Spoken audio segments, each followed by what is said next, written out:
Olá, queridos irmãos, graças e paz do Senhor Jesus, bom dia a todos. Estamos chegando para mais um Café e Paz, na nossa segunda temporada. Esse episódio é o 17º.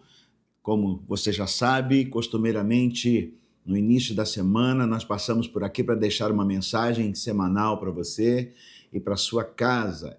E como esse mês de maio, para nós batistas, consideramos o mês da família, esse mês de maio eu quero tratar com você alguns assuntos que nos direcionam, concernentes à família. Vamos primeiramente orar, sabendo e nos lembrando que as misericórdias do Senhor, o amor do Senhor se renovou sobre sua vida, sobre a minha vida e sobre a nossa vida nessa manhã.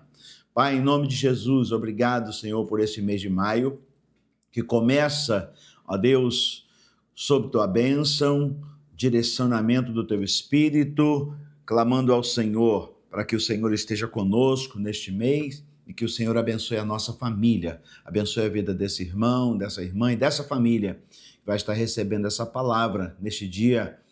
Em nome de Jesus te agradecemos e oramos. Amém.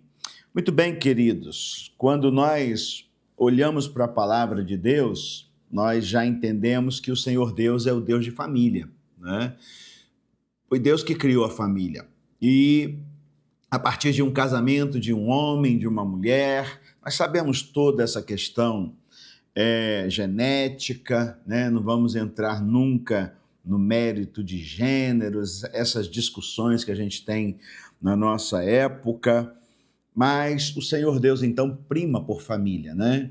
E como pastor de família, eu me alegro muito em tratar desse tema, e nesse mês de maio vou pregar em muitas congregações, trazer também o nosso culto de família e, enfim, abordar esse tema. E eu percebo que nós cristãos, ainda que tenhamos a palavra de Deus à nossa vontade, não sabemos muito bem como lidar, né? E eu quero compartilhar então com você um texto, aliás, dois textos que comumente vamos tratar nesse mês de maio.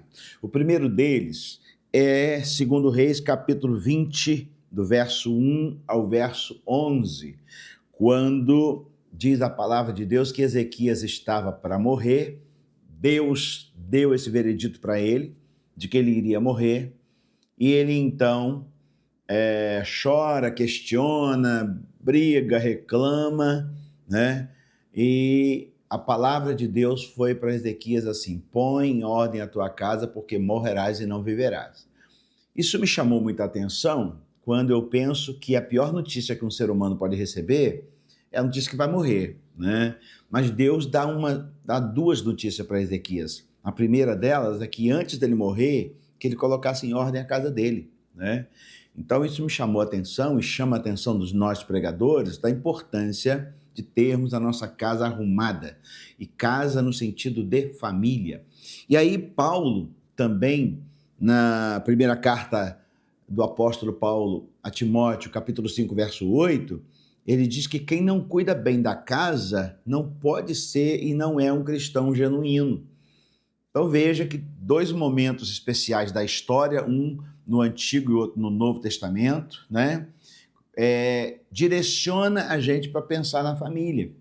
E Paulo diz assim: aquele que não cuida dos seus, e principalmente dos da sua família, negou a fé e é pior do que o infiel, né?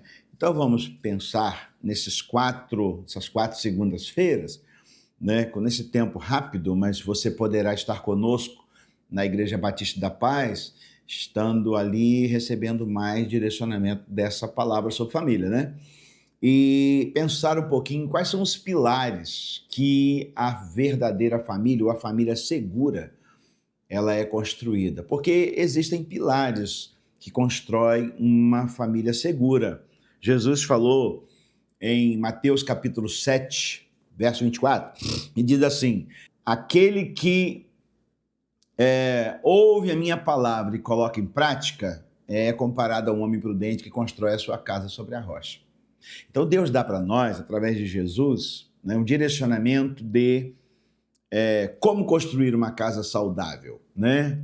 A Bíblia fala então que a gente precisa pegar da palavra a instrumentalidade, colocando em prática na nossa vida, porque isso vai construir uma casa segura. Então, os relacionamentos serão seguros, porque, na verdade, todo pai de família honrado busca priorizar a sua família. Toda mulher de família honrada busca priorizar a segurança da sua família. Não caia nessa mentira, nessa lorota de tentar viver uma vida individual sendo você família. Nós não nascemos de chocadeira, não é verdade? Nós não nascemos de um ovo deixado por aí, como alguns animais fazem. Nós nascemos de uma família. Ah, pastor, mas a minha família ela é disfuncional. Oportunidade, então, maior ainda que você tem, que eu tenho, para construir relacionamento saudável ali dentro, né? Então, a palavra diz para mim e para você que as ameaças que virão contra a família e têm vindo contra a família são tenebrosas, né? De destruição total. E eu queria pensar com você alguns pilares que a gente possa, vamos dizer assim, não construir, que corre o risco de expor a nossa família à destruição, né? O primeiro pilar de uma família segura é uma família que serve ao Senhor. A primeira delas, eu não posso sair dessa premissa, vamos tomar um café aqui, porque o nosso Café e Paz tem esse nome, não é à toa, né? Então, a primeira coisa é que quando nós conhecemos a palavra de Deus e a Bíblia diz que nós, colocando em prática, vamos manter a nossa casa segura, essa observação é fundamental. Essa observação da palavra, portanto, eu preciso conhecer essa palavra, e para conhecer essa palavra, você que não conhece, eu convido você a procurar uma igreja séria perto da sua casa, né, para estar aprendendo sobre essas coisas. Por quê? Na vida comum, ser um homem casado tem algumas definições, mas na vida espiritual, ser um homem casado nos chama de sacerdote da nossa casa, né? É diferente. Na vida comum, uma mulher casada tem uma conotação, algumas escolhas. Na vida espiritual, ser uma mulher casada, a Bíblia chama essa mulher para honrar o seu marido, né? Para cuidar dos seus filhos.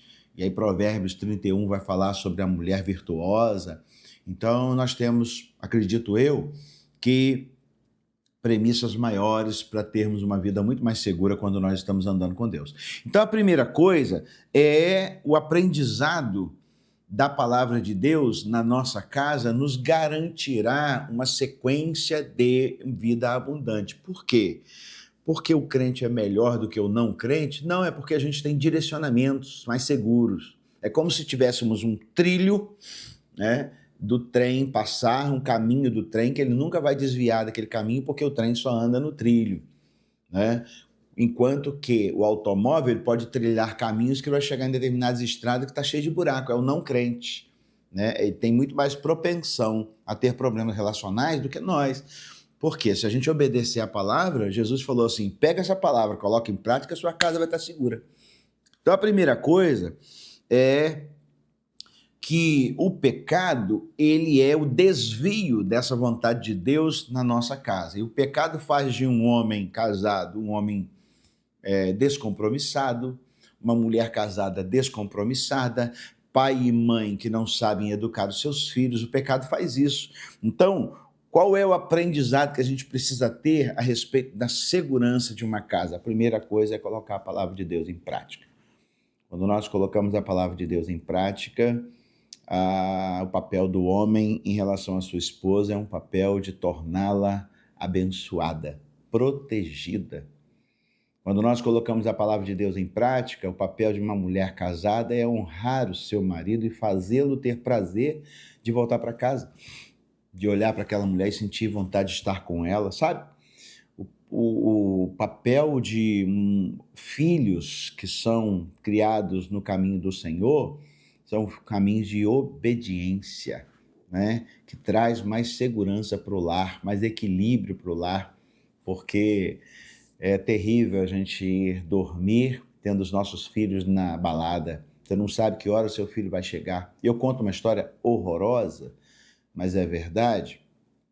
Eu fui gerente de uma empresa de ônibus há muitos anos atrás e eu lidava constantemente com muitos acidentes, né?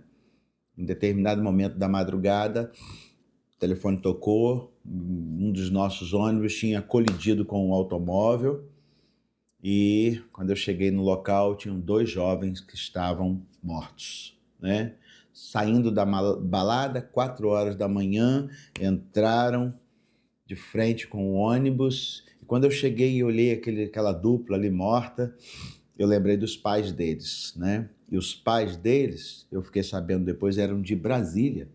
Ou seja, os pais estavam dormindo em Brasília e os filhos estavam mortos aqui na madrugada. Isso traz para a nossa família, irmãos, muito mais riscos, né? Pastor, o senhor está querendo dizer que o crente não sofre acidentes? Sofre, só que ele se expõe menos.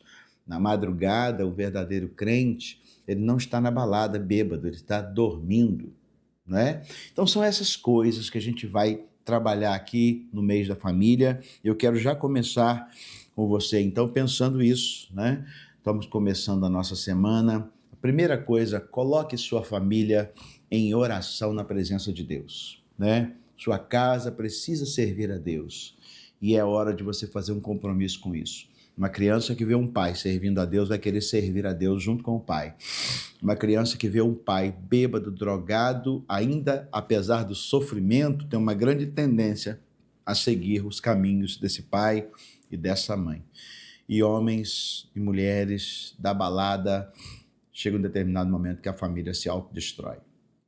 Que Deus esteja nos abençoando então. O primeiro aprendizado dessa semana é aquele que conhece a minha palavra e a coloca em prática, a minha casa estará segura. Na próxima semana continuaremos no episódio 18º, tratando sobre nossa casa, nossa família. Venha estar conosco, Igreja Batista da Paz. Teremos um encontro de família todos os domingos às 10 da manhã e às 19h30. Que Deus esteja abençoando grandemente sua casa. Aquele que ouve minha palavra, coloca em prática, comparado a um homem prudente que constrói a sua casa, sua família, sobre a rocha. E a Bíblia diz que a rocha é Jesus. Deus te abençoe. Pai, em nome de Jesus, abençoe essa família e essa casa, para que vivam o novo do Senhor e que possamos, ó Deus, ter a segurança e o equilíbrio que a palavra nos dá. Agradecidos estamos porque temos a tua palavra para nos direcionar e nos proteger em nome de Jesus. Amém. Deus abençoe, graça e paz. Sou o pastor Aldo Félix. Nós somos Igreja Batista da Paz. A cidade é Campos dos Goytacazes, Rio de Janeiro. Entre nas nossas redes sociais. Deus abençoe.